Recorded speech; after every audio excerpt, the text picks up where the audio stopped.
1:22, hablamos con la familia de uno de los menores de edad muertos en el bombardeo de las fuerzas militares en contra de un campamento de las disidencias de alias Iván Morisco en el departamento del Guaviare. Un relato en el que reconocen el reclutamiento forzoso por parte de ese grupo y también cuestionan las familias la decisión del presidente Petro de ejecutar estos bombardeos. Desde Villavicencio, Carlos Andrés Pérez. Hasta Medicina Legal de Villavicencio llegaron los familiares de uno de los menores que falleció en el bombardeo. El menor tenía 16 años, cursaba 5º grado de primaria y hace 3 meses había sido reclutado por las disidencias de Iván Mordisco. Así lo confirmó su hermana, a quien por seguridad no le revelaremos su identidad. Hacía 3 meses que lo habían llevado, lo reclutaron y pues lo estuvo buscando, le dijeron que no lo buscara más y por miedo y terror pues dejó así. Solo esperábamos la esperanza que algún día lo podíamos ver. Su hermana lo recordó con cariño y con un inmenso dolor al saber que fue doblemente víctima de la guerra, primero por ser reclutado a la fuerza y luego por morir en el bombardeo que realizó la fuerza pública. Él era muy juicioso, le ayudaba mucho a mi papá, él también era trabajador, le gustaba jugar con los amigos, salir adelante, era juicioso en el colegio, haciendo 5º primaria. Y éramos muy apegados a los dos. Esta joven, con sus ojos llenos de lágrimas y con un dolor inmenso en su corazón por la pérdida de su hermano, le hizo un llamado urgente al presidente Petro.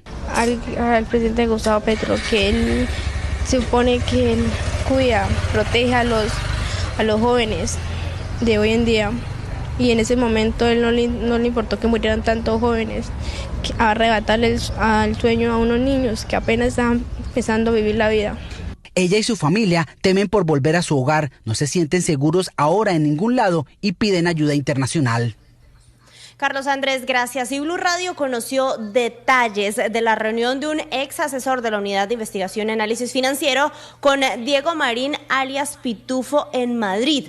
El ex asesor dice que fue a esa reunión por petición del presidente Gustavo Petro, pero en la Fiscalía dicen que no tienen conocimiento al respecto. Caterina Ávila, usted tiene los detalles. El año pasado se realizó en Madrid una reunión en la que participaron Isaac de León, entonces funcionario de la UIAF, y Diego Marín, alias Papá Pitufo, conocido como el zar del contrabando. El propósito del encuentro habría sido explorar una especie de amnistía financiera para Marín a cambio de información sobre sus actividades ilegales en los puertos del país. Sin embargo, las versiones sobre quién autorizó esta cita son contradictorias. La versión del exfuncionario es que la reunión fue parte de una misión encomendada por el presidente Gustavo Petro y que la Fiscalía fue informada después en un encuentro al que habría asistido la fiscal general Luz Adriana Camargo, pero fuentes de la Fiscalía le dijeron a este medio que Camargo nunca tuvo conocimiento de esa gestión y que además no tendría sentido involucrar a la UIAF en una operación de esta naturaleza. Según esas mismas fuentes, la única línea de acción de la Fiscalía frente a Marín ha sido buscar su extradición. Explican que lo más cercano a un acercamiento fue una conversación con su abogado, Mario Iguarán, para evaluar un eventual retorno del contrabandista al país, pero esas gestiones no avanzaron ni tuvieron resultados concretos. No se descarta que la salida de este funcionario de la UIAF tuviera que ver con el intento de acercarse a Marín, quien hoy está acusado por concierto para delinquir y cohecho con fines de contrabando. Muy bien, Catherine, 1:26. El gobierno prepara un nuevo aumento de los subsidios a los beneficiarios del programa Colombia Mayor. Empezará a pagar ayudas tal y como quedaron en la reforma pensional, a pesar de que ese proyecto sigue a la espera de que la Corte Constitucional decida si lo avala o no. A propósito, el próximo lunes habrá sala plena extraordinaria para definir la recusación en contra de Héctor Carvajal. Marcela Peña. Mire, Ricardo, ya en septiembre el gobierno había anunciado que no iba a pagar 80.000, sino 230.000 pesos a las mujeres mayores de 70 años y a los hombres mayores de 75. Pues bien, el propio gobierno considera que ese aumento es insuficiente y el Departamento de Prosperidad Social está ultimando los detalles de una nueva resolución que aumenta el subsidio para las mujeres mayores de 60 años y los hombres mayores de 65 años, que empezarían a recibir ellos también un subsidio subsidio de 230.000 pesos al mes.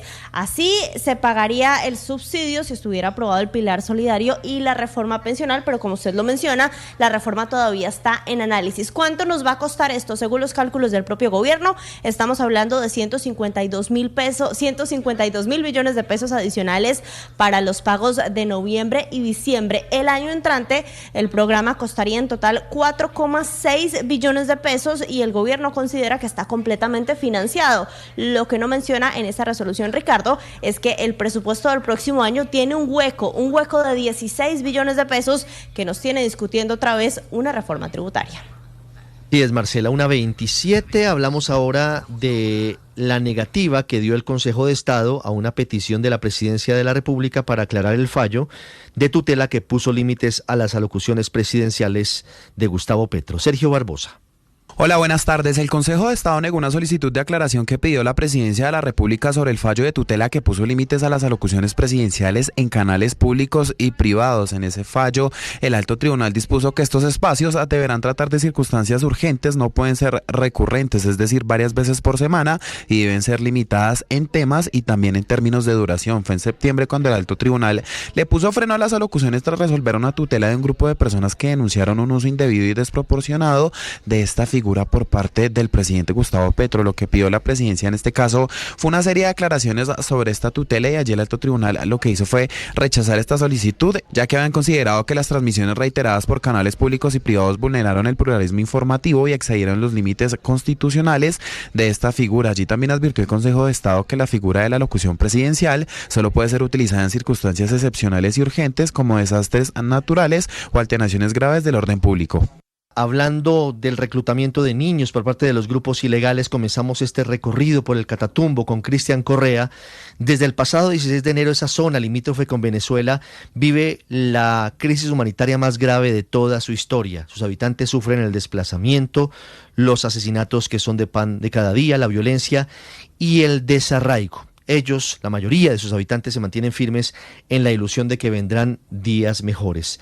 Esto es el Catatumbo entre la promesa y la esperanza. Hoy, lamentablemente, lo que les contábamos, las nuevas formas de reclutamiento forzado de menores. Cristian. Siempre te van a criticar por lo que quieres, por lo que no quieres, por lo que eres, por lo que no eres. Parece uno de estos videos de superación personal que circulan en redes sociales, de esos en tendencia, muy de moda por estos días, pero no lo es. Es una de las estrategias macabras que están usando los grupos armados ilegales en la región del Catatumbo para reclutar menores de edad. Si alguien triunfa, triunfamos todos, ¿cierto? A una vecina, una niña de 9 años, fue reclutada. Y no fue reclutada de que se la sacaron de la casa a la fuerza, fue reclutada con manipulación, porque esa es la estrategia que los grupos armados han manejado en los últimos años. Isabel Toscano es líder juvenil en El Tarra, una de las zonas de más difícil acceso del Catatumbo y de las más golpeadas por el conflicto armado. Esos niños de una corta edad, desde 7, 8, 9 años, con falsas ilusiones de promesas, de trabajo, de dinero, de poder, de un falso poder. Según cifras de la Defensoría del Pueblo, después del Cauca, Norte de Santander es el segundo departamento más golpeado por el reclutamiento forzado de menores. Y de la Gabarra yo estoy recibiendo día, póngale semanal, 3, 4 desplazamientos, 4, 5 peligros de reclutamiento, 1, 2 reclutamientos. Esta es la voz de Carmen García, directora de la Fundación Madres del Catatumbo por la Paz. Gracias a su trabajo y al de cientos de madres de esta región, durante el 2025 han logrado salvar a más de 70 menores del reclutamiento forzado, aunque hace año y medio la violencia le arrebató la vida de su propio hijo. Y eso es un dolor que es de por vida. Y este dolor no solamente lo llevo yo, lo llevan muchísimas de las madres que han perdido a sus hijos allá. La situación de violencia en el Catatumbo sigue siendo una de las más complejas del país. En esta región del nororiente colombiano confluyen varios armados ilegales, entre ellos el ELN, las disidencias de las FARC y bandas dedicadas al narcotráfico que se disputan el control del territorio y de las rutas del tráfico de drogas.